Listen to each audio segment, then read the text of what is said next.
বিলাসীপাৰাত অব্যাহত আছে চোৰাংগৰুৰ ৰমৰমীয়া বেহা। নিতৌ ন কৌশলেৰে আৰক্ষীৰ চকু ধুলি দি ভিতৰুৱা অঞ্চলত একাংশ চোৰাংগৰু ব্যৱসায় চলাই গৈছে ৰমৰমীয়া বেহা।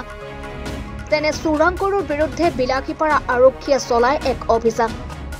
অভিযানত কাঠালটি দ্বিতীয় খণ্ড গাঁৱৰ পৰা 7টাকৈ চোৰাংগৰু জব্দ কৰে আৰক্ষীয়ে।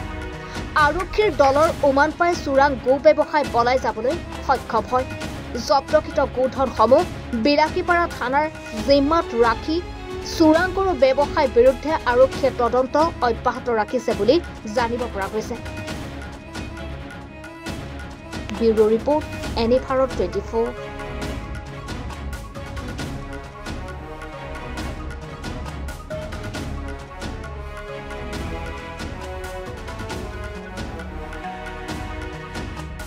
নমস্কাৰ, মই উৎপল দাস আৰু আপোনালোকে চাই আছে এনি ভাৰত। আৰু আপোনালোকক জনাবলৈ পাই মই বহুত সুখী হৈছোঁ যে আমাৰ সকলোৰে মৰমৰ শ্ৰদ্ধা জুবিন গাৰ্গৰ গীতসমূহৰ ভিত্তিত এটা খুব সুন্দৰ ৰিয়েলিটি শ্ব' এনি ভাৰতে আয়োজন কৰিছে, জুবিনৰ গানে কি আনে।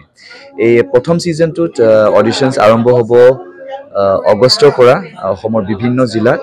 গতিকে মই সমূহ কলাকুশলী, বিশেষকৈ যিসকল প্ৰতিভাশীল গায়ক গায়িকা আছে আমাৰ সমাজত, তেওঁলোকলৈ মই এটা আহ্বান জনাইছোঁ, তেওঁলোকে প্ৰস্তুত হওক এই ৰিয়েলিটি শ্ব'ৰ বাবে। আৰু তাৰিখটো হৈছে 15 আগষ্ট 2024 চন। এনি ভাৰতৰ অডিশ্যন, জুবিনৰ গানে কি আনে।